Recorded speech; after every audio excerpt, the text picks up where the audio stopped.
You won't post anything, babe? Oh, nakakamot ka kaagad sa batok mo. Wala pa nga ako masyado sinasabi, Blaze eh. Ipapagawa ka na naman eh.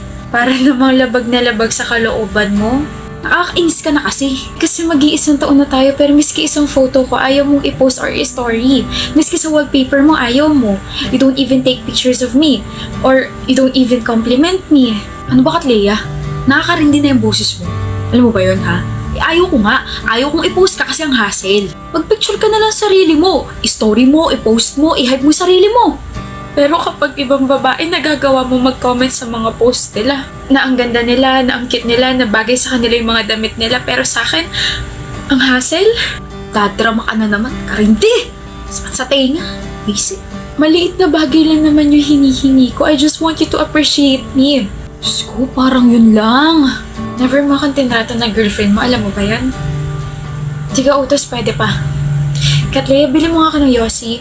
Katleya, bili mo kami ng mga kaibigan ko ng alak. Katleya, ninisin mo yung kwarto ko. Katleya, gawin mo yung assignment ko. Ano ba kita natiis? Kasi mahal nga pala kita. Nakakapagod din pala, no?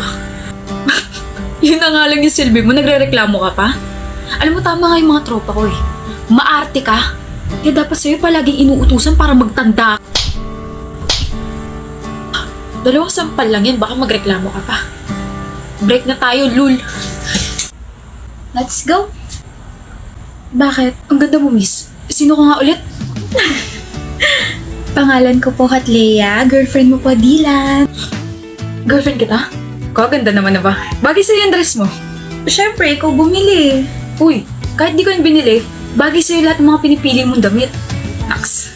Isang pose nga dyan. Yung heart pose mo naman, miss. Yan. Bi, dito ka dali. Picture kita.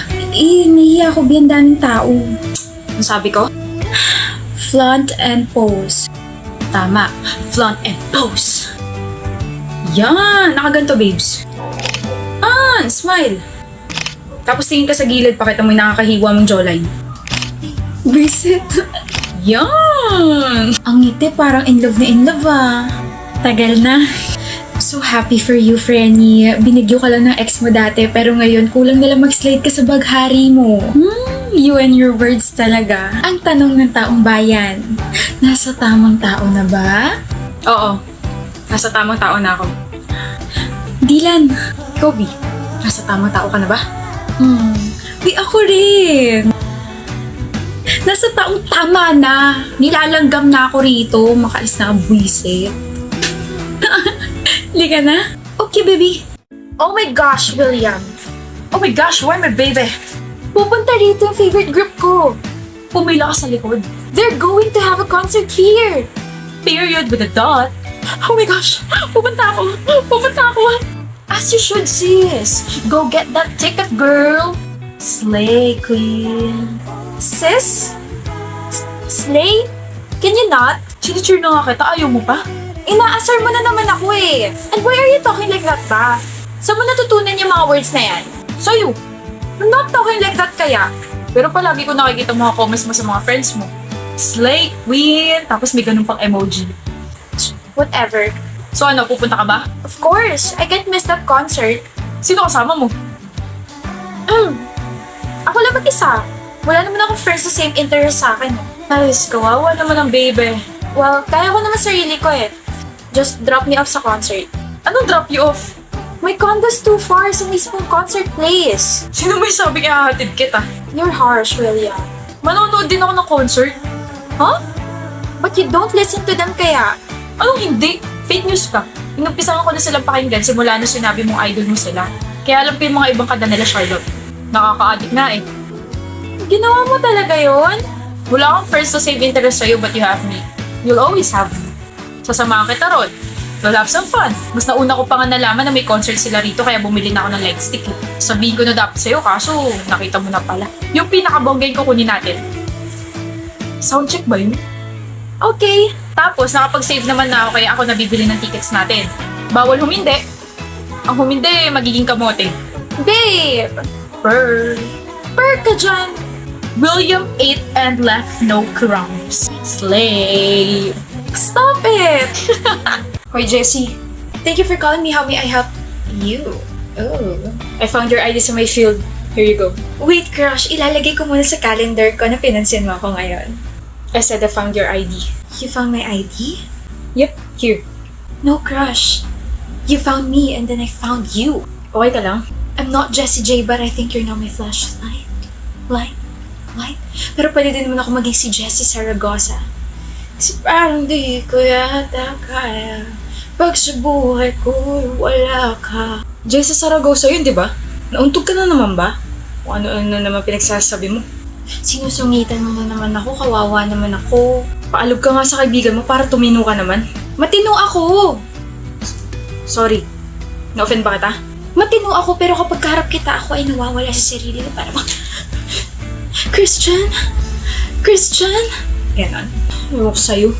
Alam mo, Christian, kapag ako tumigil sa pangungulit, huyo ka na sa akin.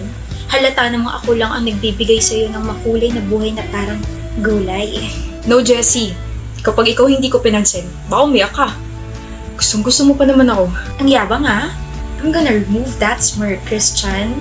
Ipupusta ko puso ko. Hindi mo kaya. Puso? Bakit? Gusto mo na ba ako? Gusto? Let's see. Try harder, Jessie. You won't last long. Marupok ka pa naman. Papansinin mo rin ako. Mukhang ikaw ang iiyak, boy ah. Shut up. Pangalawang araw pa lang. Matirang matibay, di ba? Pero sa pagkakakilala ko kay Jessie bro, hindi marupok yan. Mataas pride niyan. Kaya ako sa'yo. Pansinin mo na. Umamin ka na. We had a deal. Deal mo mukha mo. Parang ewan kung makangiti kahapon tapos ngayon, mas masama pa mukha mo kaysa sa akin na bumagsak sa pre-cal. Bahala ka. Baka malate ka niyan. Bayan, kung uubo kayo, doon kayo sa labas. Yung virus mo pakalat-kalat. Hoy. Okay, fine. I give up. Sorry for what I said and for how I acted. Pansinin mo na ako.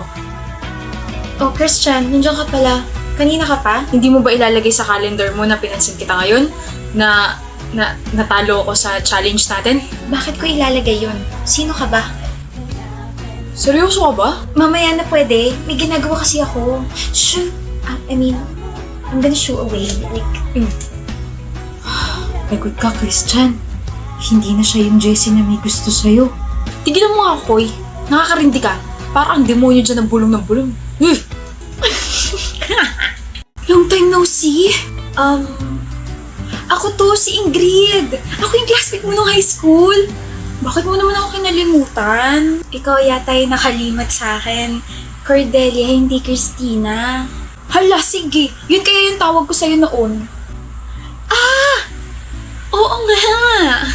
Naalala mo na, ako rin yung palagi kang binibigyan ng pagkain tuwing recess. Nakakatampo ka na. Sorry, naalala ko na. Ilang years na din kasi yung lumipas, tsaka alam mo na, tumatanda na.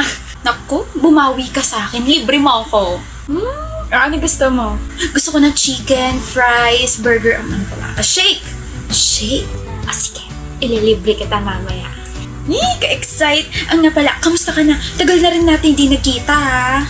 Ayos lang naman, buhay pa rin, lumalaban, ganon. Grabe, ang social mo na. Parang dati sobrang dugyutin mo pa. Parang mas maayos pa ako sa'yo dati. Hindi naman. Boyfriend. May boyfriend ka na? Meron. Gwapo, mayaman, o mabait lang. All of the above. Kilig. Sana all may boyfriend kasi yung akin kakabreak ko lang sa jowa ko eh. Ikakasal ka na ba? Matagal pa. Ganun. I-invite mo naman ako. Total magkaklase naman tayo nung high school eh. Ikaw, kamusta ka na? Ito, dumidiskarte lang.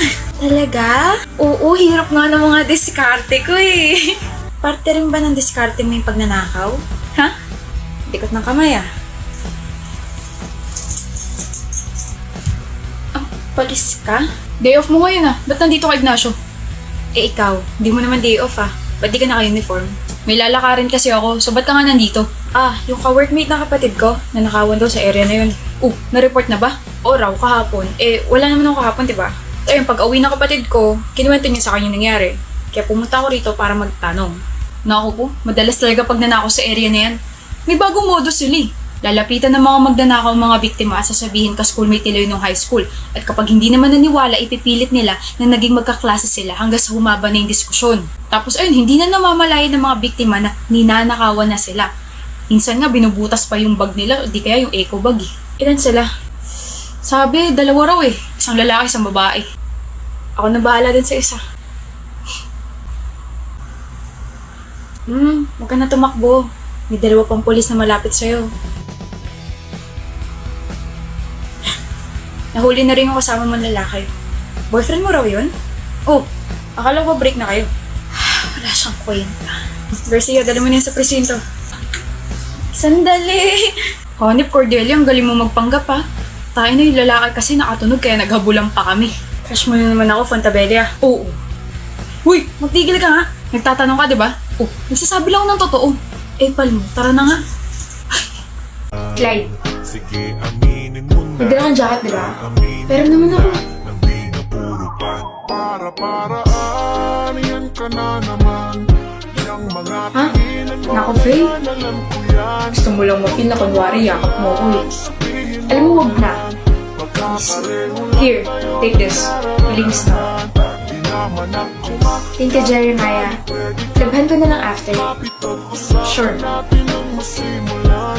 Di naman Oh, ito na. Hindi na nga, ito na oh.